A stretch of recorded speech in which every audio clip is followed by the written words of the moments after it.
name is Sam. Welcome back to my channel. Today I will be doing the Finally Fall book tag.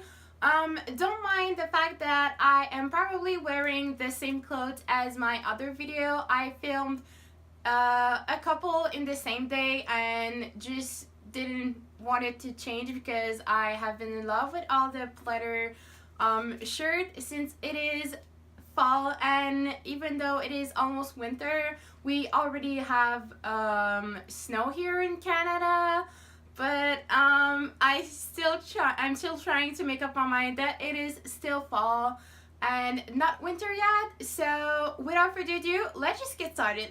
I have been tagged by Starry Night Reader to do this tag, so thank you very much for the tag. I wanted to do this one since a long time, but just time passed and now I actually have a reason to do it. Question number 1 is, in fall, the air is crisp and clear. Name a book with a vivid setting. When I think about vivid, I can only think about a couple of books, but the one I had in mind and feel like I haven't talked enough yet is Timeless by Armand Baltazar. This book, as I previously said a numerous time, it is filled with 150 illustrations, which makes the story very colorful, and I think that the setting can't be more vivid since it talks about a small town which has no time boundaries. The past, the present, and the future coexist together. So it's all about happiness and trying to find your place in the world, and it has a lot of subject, a lot of different characters, and the pictures and the places are just so amazing and are described so beautifully, and it just makes me think about something I definitely would want to be part of. Second question is, nature is beautiful but also dying. Name a book that is beautifully written but also deals with a heavy topic like loss or grief. I've seen a lot of videos about Finally Fall book tag, and this question has always been the one I could not think twice. Obviously, I will go with Perks of Being a Wallflower by Stefan Chbosky. Oh my god, I struggle each time. I swear this is like the 15th time I say it.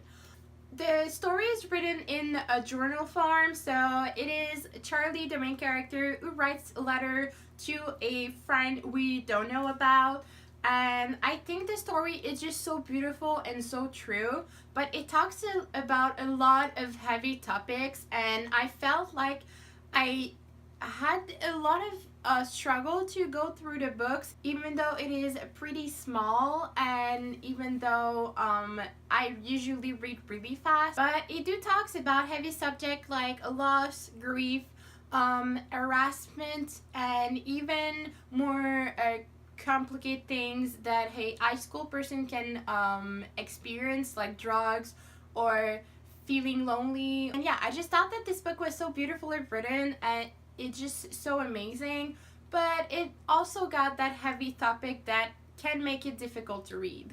Question number 3 is, fall is back to school season. Share a nonfiction book that taught you something new.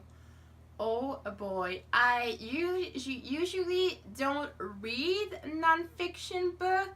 I guess aside from school books, which taught me accountability and like words and marketing and how to handle your stuff, I guess I could go with If You Love Me by Alice Keel. I think, if I remember correctly, this book is an autobiography. The main protagonist is the author in the book, and she talks about her previous relationship and how it was really abusive and how she struggled to get past it.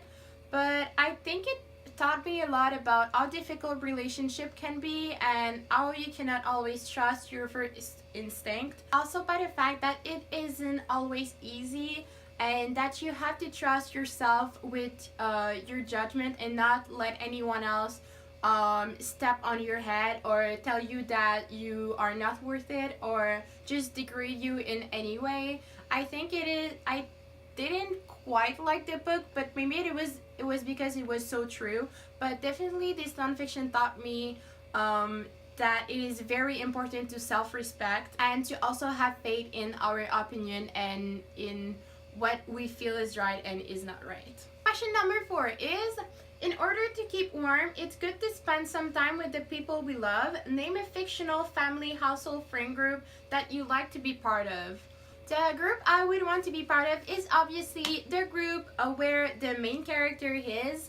I feel like the group she's in is just so amazing, and like there is so many amazing characters. I won't name them since I know that some people who watch can be spoiled with only the things I can say, but I feel that the everyone who has been into the group of Selena's, there are always like welcome. They always care for each other and look for each other, and they always kind of make bad jokes and like maybe laugh of themselves. But I feel that it is just such a warm place because you feel like it is not only your friend, it is your family, and they will always be there for you even though you made stupid mistakes, or even though you can be an asshole sometime, or even if you say stupid things or hurt people.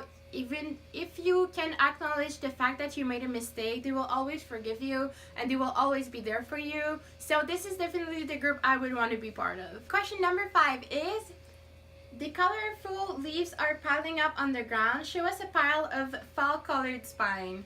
So let's try it.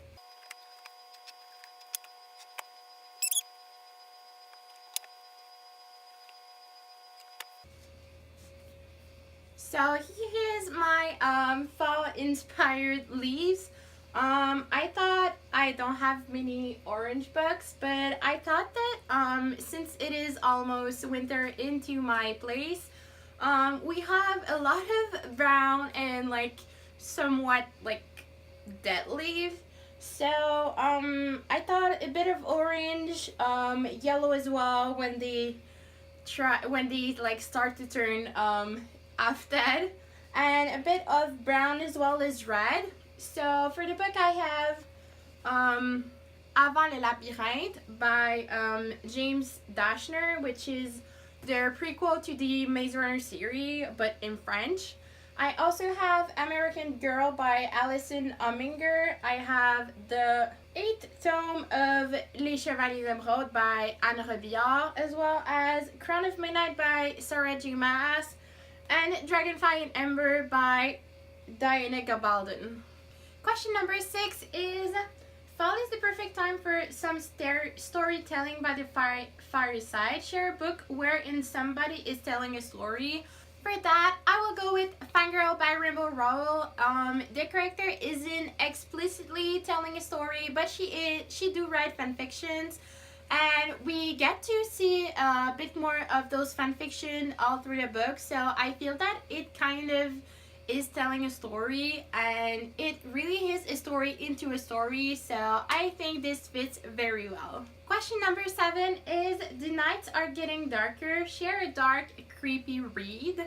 So for this one, I think I am repeating myself, but I will go with Dracula by Bram Stoker.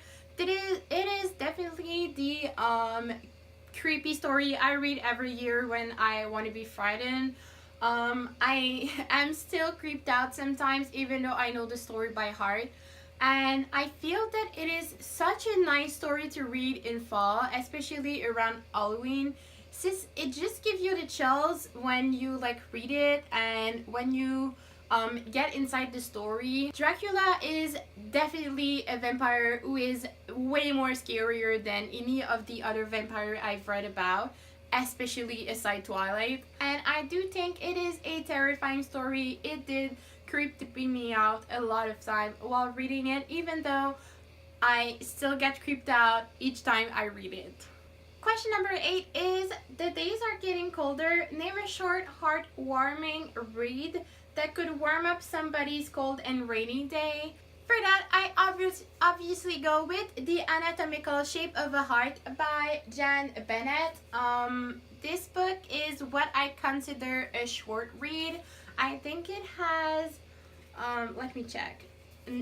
almost 300 pages, which is only a couple of hours of reading for me. And even though it talk about a heavy topic in there, such as mental health, I do think that it was brought a beautiful way, and all through the story, I did cry, but I felt so warm and just so loved at the end of the story that I think it will definitely like warm my heart and like make me feel better every time I will read this book.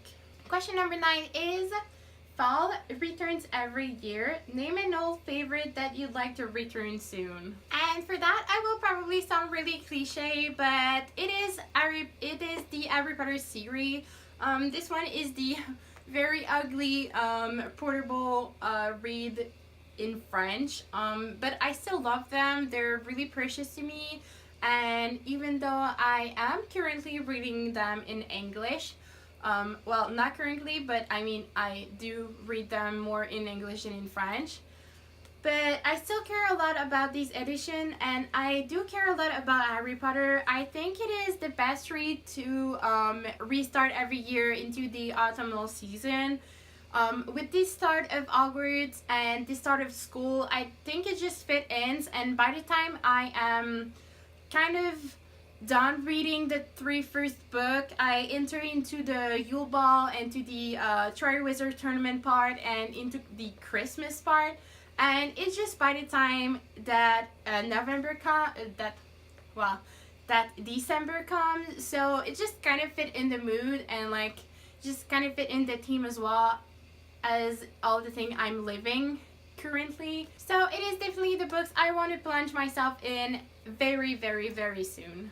Question number 10 is, fall is the perfect time for cozy reading nights. Share your favorite cozy reading accessories. For that, when I read and I want to be sure that I am really cozy and really warm, I'm obviously having my super blanket here. I bought this one at Chapters. It is just so warm, but I have a couple other more like 10 or 12 into my bed. So whenever I feel like I want to read and just enjoy the warmth of like a lot of cuddles by blankets and like things like this, I definitely take a super soft blanket. This is my favorite of the moment, so yeah. As well, my super huge mug.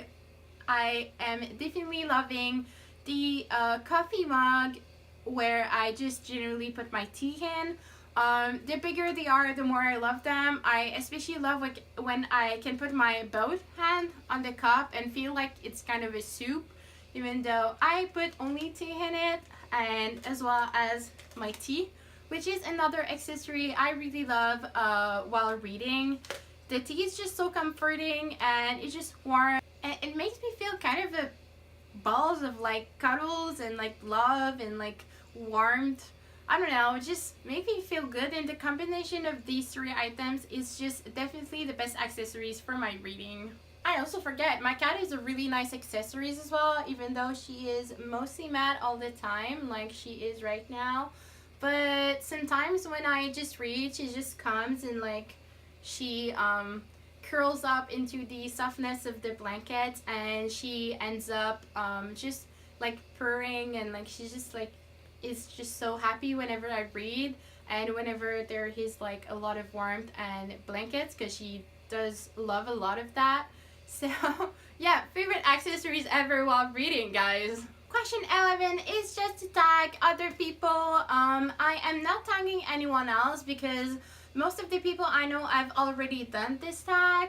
But if you really want to try it out, feel free to do it. I tag you when like whoever you are, and do it. It's really fun. So that's it for this tag, guys. Hope you enjoyed it. I really had fun, like I said. Don't forget to like and subscribe. It will really mean a lot to me. And don't forget to comment what are your favorite accessories for reading, or what kinds of books make you into the mood of fall, or what kinds of books you want to plunge in every year. And I will definitely see you next time.